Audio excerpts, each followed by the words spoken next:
골로새서 2장 16절 17절 말씀을 제가 읽어드리겠습니다. 그러므로 먹고 마시는 것과 절기나 초하루나 안식일을 이유로 누구든지 너희를 비판하지 못하게 하라. 이것들은 장래 일의 그림자이나 몸은 그리스도의 것이니라. 아멘. 이제 명절을 시작하고 있습니다. 설날에는 새해 복 많이 받으세요라고 인사했는데 추석에는 어떻게 인사할까요? 해피 추석? 더도 말고 덜도 말고 한가위만 같아라 라는 옛말이 있어요. 힘들고 어려운 시절을 보냈기 때문에 좀 추수의 시절 한때 넉넉함, 풍요로움을 가지고 이 명절을 지내던 우리 민족 내 이야기입니다. 바라는 거는 이 넉넉함이 그래도 힘들고 고된 삶을 살아가는 저와 여러분에게 모두 이루어지기를 소망합니다. 특별히 성묘를 가고 또 가족들을 만나기 위해서 이동하는 모든 순간에도 하나님께서 함께 하셔서 안전을 또한 기도합니다. 우리 초은이네는 박지산네 가족은 이제 아마 전라도까지 가실 것 같아요. 먼 거리를 이동하기도 하고요. 저희 가족은 이렇게 먼 거리를 이동하지는 않는데 아마 가족들을 만나고 하는 것들 아무래도 일상에서 벗어난 일이기 때문에 약간의 긴장감을 갖게 되는 것이 사실이에요. 장거리를 이동하기도 하고 가족들을 만나면서 바라는 것은 이런 시간 순간순간들도 우리의 마음을 새롭게 하는 하나님의 은혜가 되기를 또한 기도합니다. 너무나 이런 매듭이라고 할까요? 순간이 없으면은 삶이 너무 평탄해지면요. 뭐라고 표현할까요? 돌아버린다고 할까? 그럴지도 모르겠어요. 순간순간의 긴장, 약간의 어떤 마음을 새로 다짐을 하는 순간들은 어찌 보면은 우리에게 굉장히 필요한 것 같습니다. 오랜 시간 말씀을 드리면서 명절에 대해서 이렇게 말씀을 드렸어요. 명절은 한 민족의 정체성을 확인하는 시간이라 오랜 시간 자신들의 문화를 형성하고 특화되었기 때문에 어떤 면에서는 옆에 있는 이웃 민족과 다른 국가들과 비슷한 면도 있지만 분명히 다른 모습으로 발전하고 특화되어 있습니다. 그런데 이것이 교회가 탄생하고 성장하는 동안 매우 상충되는 부분들도 있어서 수많은 역사적 사건들을 만들어 왔습니다. 성경이 오늘 쓰여지고 있는 초대교회 시절 그리스도인들이 가지고 있는 정체성은요, 그 민족, 그 지역이 가지고 있는 그들만의 특성들과 상충하면서 공개적으로 유대인들에게 그리고 로마 황실로부터 핍박과 박해를 받았습니다. 오늘 쓰여진 골로새서 역시 마찬가지로 그 근저에는 교회를 향한 핍박과 박해가 있었습니다. 민족의 정체성 가운데서 가장 두드러지는 것은요, 먹고 마시는 음식 문화입니다. 대표적으로 우리는 김치라는 음식 문화를 가지고 있는데 지역마다 제각기 민족들마다의 고유의 음식이 있고요. 그 음식을 먹고 마시면서 다양한 민족적 특색을 가지게 되어집니다. 초대교회 역시 먹고 마시는 일로 인하여서 수많은 분쟁들과 대립이 있었어요. 고린도 교회 안에서 제사가 좋아하는 고기를 먹는 문제 가지고 많이 싸웠습니다. 그 이유는 이랬어요. 당시 고기라는 것은 매우 귀한 것이었기 때문에 모든 고기의 출처라고 할까요? 고기가 나오는 곳은 한 곳이었어요. 어디였냐면 신전이었습니다. 이방인의 신전. 이방인의 신에게 드렸던 가축, 그것이 다시 유통되어지면서 그것을 사람들이 섭취하게 되어졌는데, 과연 이방신을 섬기지 말라고 하라는 이스라엘에게, 특히 유대인들에게, 그 유대인들 가운데서 신앙생활하는 교인들에게 그것을 먹는 것이 가능한 것인가 불가능한 것인가 라고 다툼을 하고 있습니다. 또한 예수님은요, 자신이 공생애를 하는 동안 죄인들과 이방인들과 음식을 같이 나누면서 유대인들에게 공개적으로 항의를 받게 되어졌고, 그들을 격분시키면서 그들로 하여금 예수님과 대립하게 하는 사건들이 복음서를 통해서 등장하게 되어집니다. 지금도 여전히 우리는 이 먹고 마시는 문제로 인하여서 수많은 논쟁, 대립들이 있습니다. 이렇게 표현하면 좀 그렇지만 저희 교회 안에서도 이런 문제는 있어요. 술을 마시지 말아야 된다. 담배를 피지 말아야 된다. 한국 교회만이 가지고 있는 굉장히 특별한 경건성입니다. 서양에 있는 교회 목회자들은요, 이것으로부터 자유로워요. 오늘 골로새 교회를 향하여서 이런 일을 가지고 이렇게 사도 바울이 권면을 하고 있습니다. 먹고 마시는 것과 절기나 초하루나 안식일을 이유로 누구든지 너희를 비판하지 못하게 하라. 먹고 마시는 것, 음식을 가지고 여러 가지 논쟁을 하고 있었던 그 시절 골로새 교회를 향하여서 사도 바울이 이렇게 권면을 하고 있는 것입니다. 지금도 여전히 우리가 듣던 대립처럼 그때 역시 그런 대립이 있었어요. 기독교는 고대 근동 이스라엘에서 출발했다고 할 수 있을 것 같아요. 그러나 그것은 더 이상 그곳에 머물고 있는 교회가 아닙니다. 가장 늦게 전파된 곳이기도 하지만 이 아시아 대륙, 그리고 가장 빠르게 왕성하게 성장한 기독교 문화는요, 우리의 문화의 매우 중요한 부분으로 발전해 왔습니다. 그러나 우리는요, 불교와 유교의 강력한 영향 아래 있었던 우리의 민족성, 우리의 정체성과 이것이 상충하면서 많은 고충들이, 많은 어려움들이 분명 우리 안에 있었습니다. 교회가 처음 시작되어질 때 한국교회에서 교회는요, 많은 이들로부터 지탄을 받기도 하고요, 많은 이들로부터 비판을 받았습니다.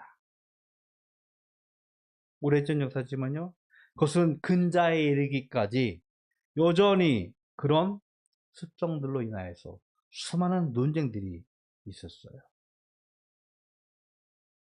한번 말씀을 드렸던 것 같은데요, 지금은 좀 달라지지만 불과 20, 30년 전만 해도요, 교회 안에서 예배를 드리는데 어떤 악기가 사용되어져야 하며 어떤 리듬이 사용되어져야 하며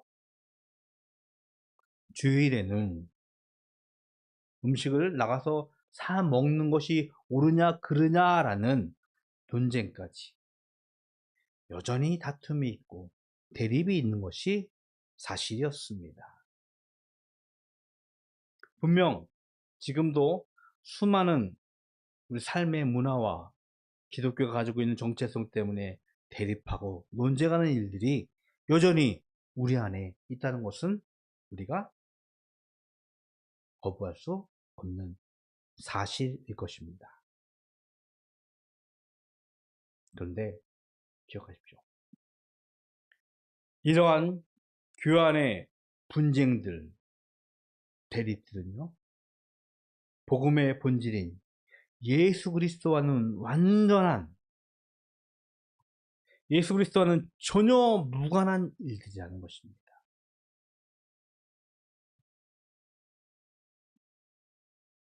기득권을 향한 탐욕들, 목적과 방향을 상실한 규례들, 법도들의 경직성이 낳은 결과예요. 먹고 마시는 일이 어찌 복음, 예수 그리스도의 생명과 예수 그리스도의 십자가와 상관이 있겠어요?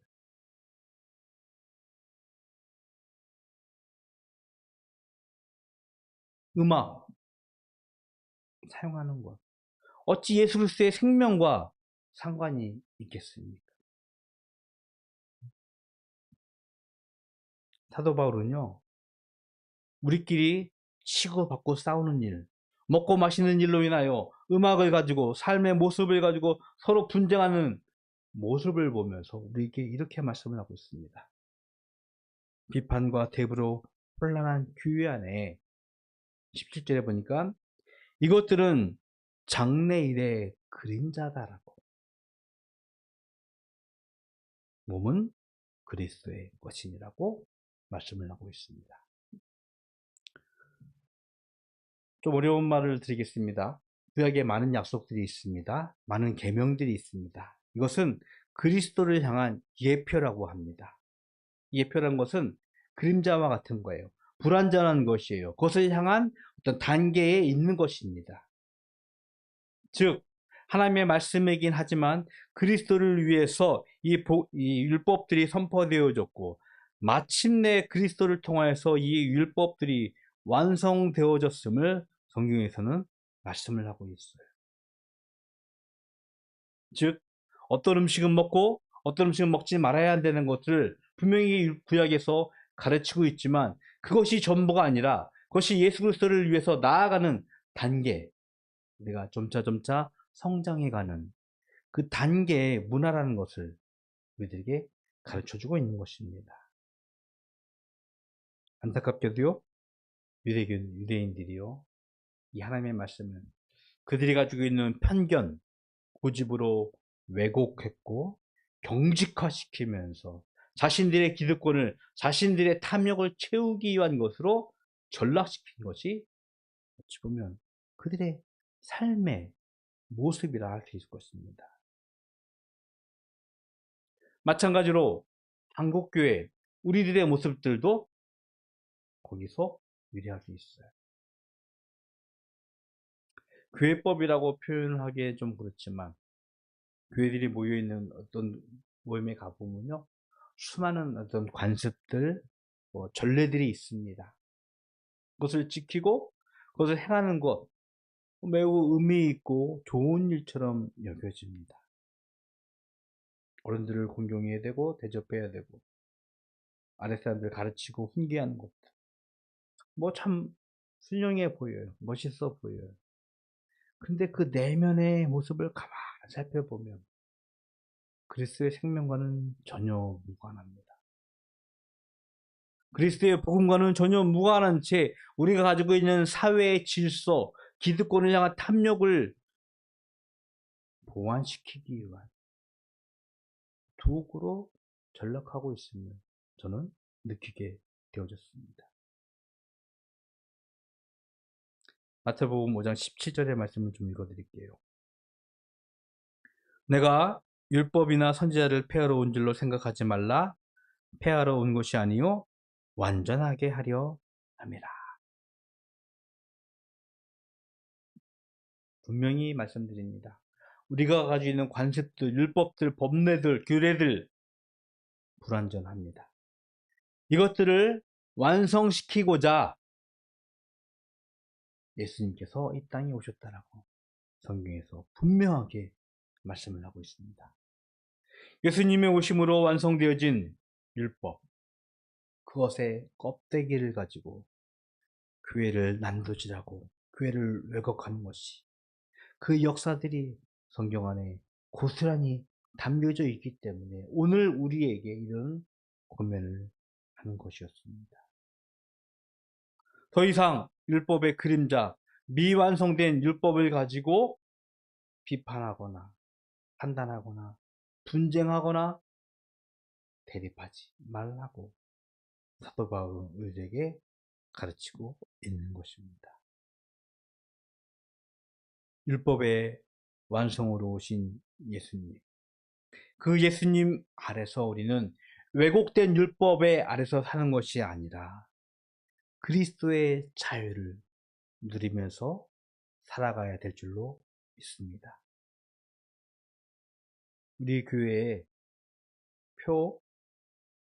우리 교회의 어떤 비전을 담아낸 성경 말씀, 요한복음 8장 32절. 진리를 알지니 진리가 너희를 자유롭게 하리라. 진리는 예수님입니다. 그 예수님이 우리를 자유케 하는데, 물론 이 자유는 죄로부터의 자유예요. 죽음으로부터의 자유예요. 하지만 이거 플러스 우리가 그리스도 안에서 이 땅에서 살아가는 삶의 풍성함, 풍요로움, 그것을 우리들에게 가르치는 것이며 우리가 그 위에서 살아갈 수 있는 하나님의 은혜를 받은 줄로 믿습니다.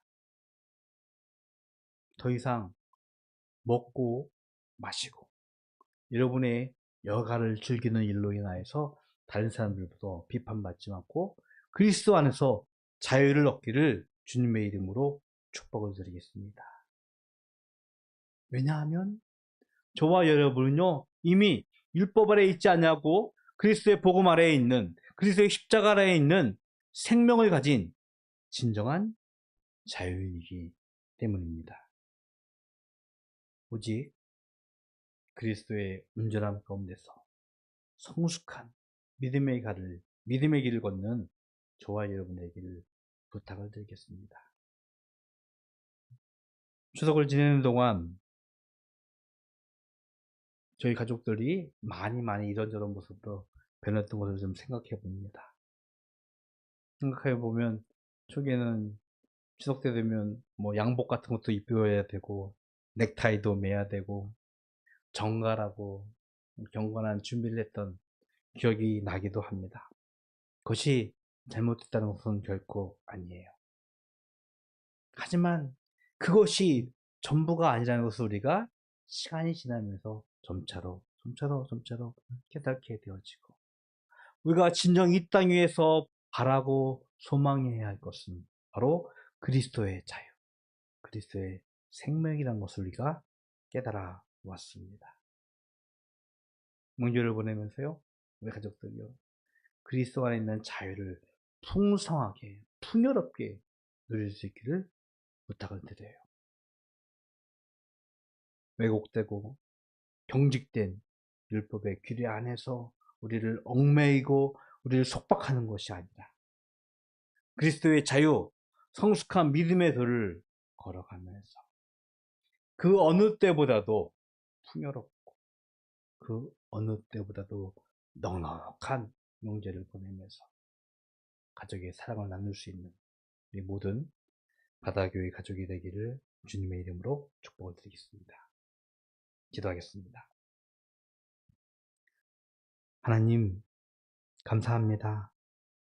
하나님께서 저희들에게 진정한 자유를 허락하셨습니다.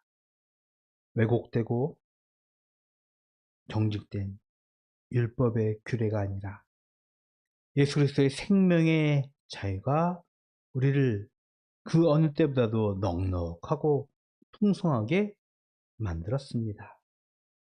그리스도의 자유로 인하여서 방종이 아니라 하나님의 말씀으로 살아가는 저희들 되게 하여 주시옵시고 성숙한 믿음의 도에 발걸음을 걷는 모든 바다교회 가족이 되기를 주님 인도하여 주시옵소서. 하나님께 구별하여 예물 드립니다. 주일 예물로 또 소득의 10분의 1, 또 감사의 제목과 기도의 제목으로 드려진 예물 하나님 기뻐 받으시옵시고 이 예물로 하여금 주의 생명이 이 땅 위에서 왕성해지고 있음을 저희들이 보고 경험하고 간증하게 하여 주시옵소서. 지금은 우리 구주 예수 그리스도의 은혜와 하나님 아버지의 그 크신 사랑하심과 성령님의 교통하심이 그리스도의 자유로 인하여 이 땅 위에서 하나님의 풍요로움을 마음껏 누리기를 소원하는 모든 성도들 머리 위에, 그리고 명제를 지내는 하나님의 주신 이 풍요로운 시간 가운데 영원토록 함께 있을지어다. 아멘.